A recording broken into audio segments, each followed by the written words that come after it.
नमस्कार दोस्तों, स्वागत है आपको हमारी YouTube चैनल ब्रीफ एकेडमी में। आज के वीडियो में हम देखने वाले हैं HTML की लिस्ट टैग। तो आइए सबसे पहले देखते हैं हमारे पास किन किन टाइप की HTML में लिस्ट होता है।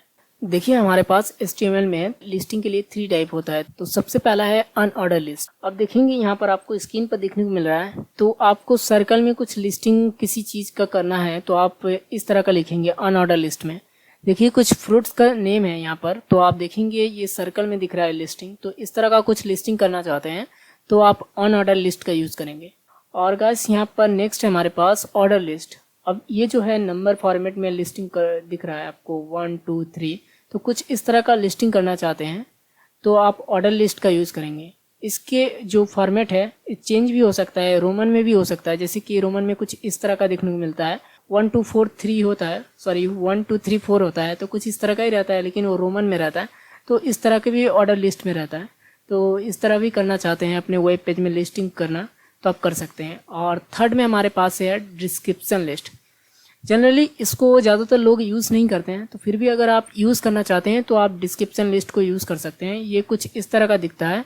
आपको यहाँ पर देखेंगे एक हेडिंग दिखने को मिलेगा और उस हेडिंग से रिलेटेड आपको डिस्क्रिप्शन दिखने को मिलेगा। तो कुछ इस तरह का लिस्टिंग करना चाहते हैं तो आप डिस्क्रिप्शन लिस्ट का यूज़ करेंगे। ये 3 टाइप की लिस्टिंग होता है हमारे HTML में। तो इन सारे जो लिस्टिंग करने के लिए अलग अलग टैग आता है। तो देखिए सबसे पहले अनऑर्डर लिस्ट के लिए आपको UL टैग लिखना पड़ता है HTML में, और ऑर्डर लिस्ट के लिए आपको ये लिखना पड़ता है OL टैग लिखना पड़ता है, और डिस्क्रिप्शन लिस्ट के लिए आपको DL टैग का यूज़ करना पड़ता है। और गाइस आपको लिस्टिंग करने के लिए भी अलग अलग टैग आता है इन सारे टैग के अंदर। देखिए अनऑर्डर और ऑर्डर लिस्ट के अंदर एक ही टैग आता है लिस्टिंग करने के लिए, वो है कि LI टैग।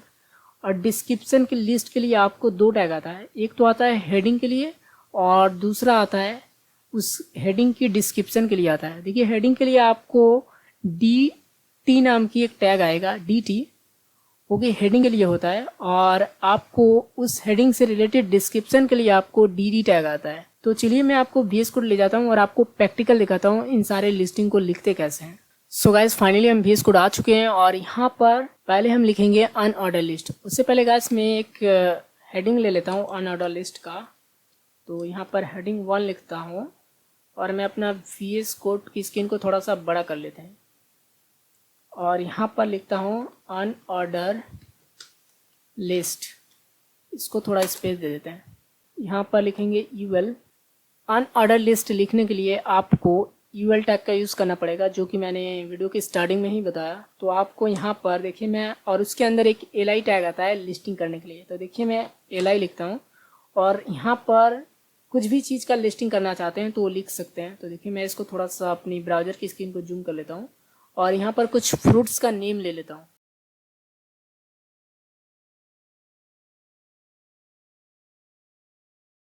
तो देखिए यहाँ पर मैंने कुछ फ्रूट्स का नेम ले लिया।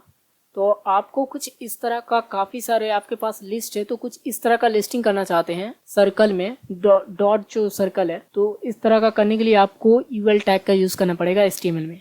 अब मैं ऑर्डर लिस्ट दिखाता हूँ। तो इसको मैं कॉपी करता हूँ और इसको Ctrl D कर देता हूँ और हेडिंग 1 के अंदर अब लिखता हूँ ऑर्डर लिस्ट। अब बस यहाँ पर UL की जगह आपको लिख देनी है OL। तो देखेंगे ये अब ऑर्डर लिस्ट में दिख रहा है, देख रहे हैं। तो ऑर्डर लिस्ट में करने के लिए आपको OL की ज़रूरत पड़ेगी और अनऑर्डर लिस्ट में करने के लिए आपको UL की ज़रूरत पड़ेगा। तो आपको अपने रिक्वायरमेंट के हिसाब से जो भी चाहिए आप वो कर लेना। अगर अनऑर्डर लिस्ट करेंगे तो UL, और ऑर्डर लिस्ट करेंगे तो OL की ज़रूरत पड़ेगा। तो इसके अंदर कुछ टाइप्स होते हैं। तो मैं पहले आपको दिखाऊं अनऑर्डर लिस्ट में। यहाँ पर आपको टाइप नाम की एक एट्रीब्यूट आता है। अब यहाँ पर देखेंगे इसकी जो सर्कल है, डॉट डॉट जो सर्कल है अनऑर्डर लिस्ट की, इसको चेंजेस करने के लिए आता है। तो यहाँ पर देखिए मैं लिखता हूँ टाइप नाम की जो एट्रीब्यूट है, उसके बाद इक्वल देने, उसके बाद डबल कोटेशन लगाएंगे इसके अंदर। उसके बाद देखिए एक जो होता है स्क्वायर होता है। तो देखेंगे ये सर्कल से अब स्क्वायर में दिख रहा है। मैं थोड़ा इसको जूम करूँ तो देखेंगे अब जो सर्कल में था ये अब स्क्वायर में दिख रहा है।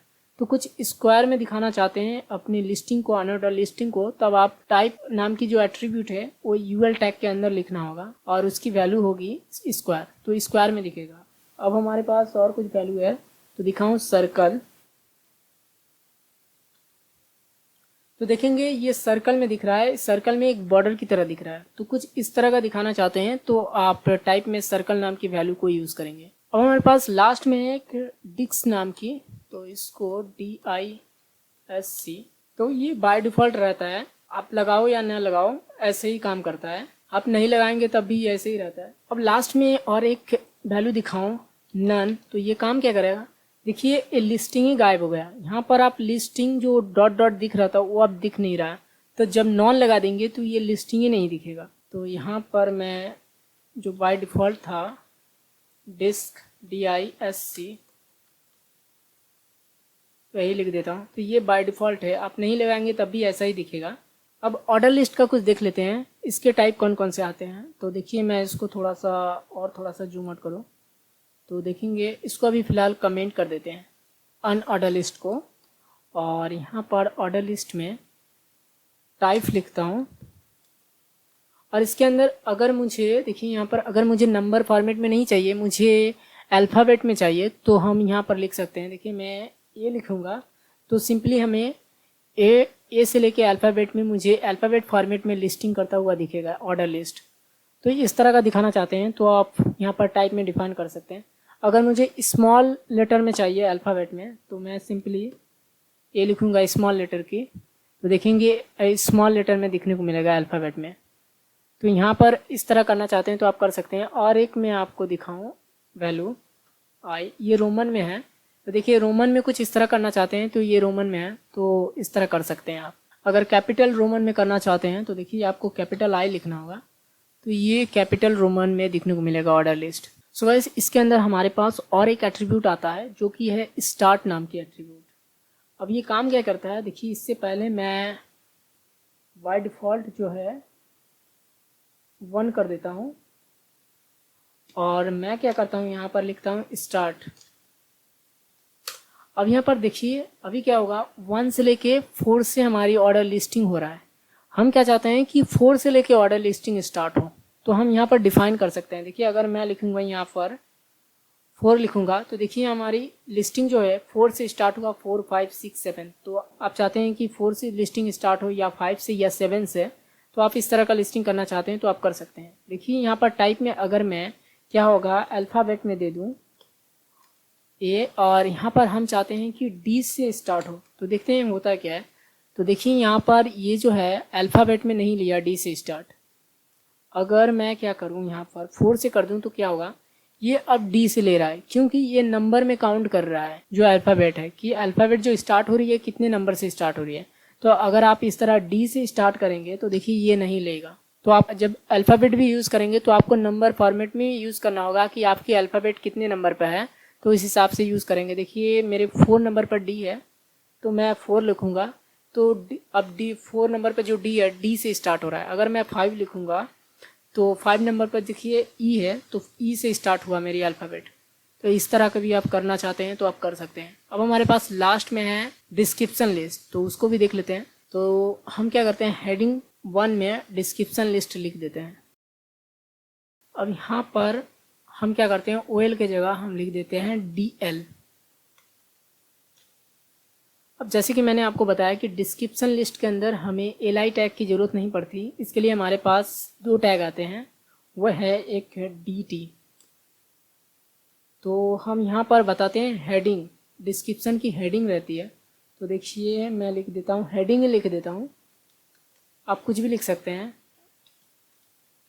तो देखिए एक हेडिंग लिखा, और हम इस हेडिंग की डिस्क्रिप्शन देना चाहते हैं, तो देखिए यहाँ पर आपको लिखना पड़ेगा DD, और मैं एक पैराग्राफ ले लेता हूँ 10 वर्ड की। तो देखिए मैं ब्राउज़र को थोड़ा सा जूम आउट करूँ तो देखेंगे एक हेडिंग है और उस हेडिंग से रिलेटेड एक डिस्क्रिप्शन है।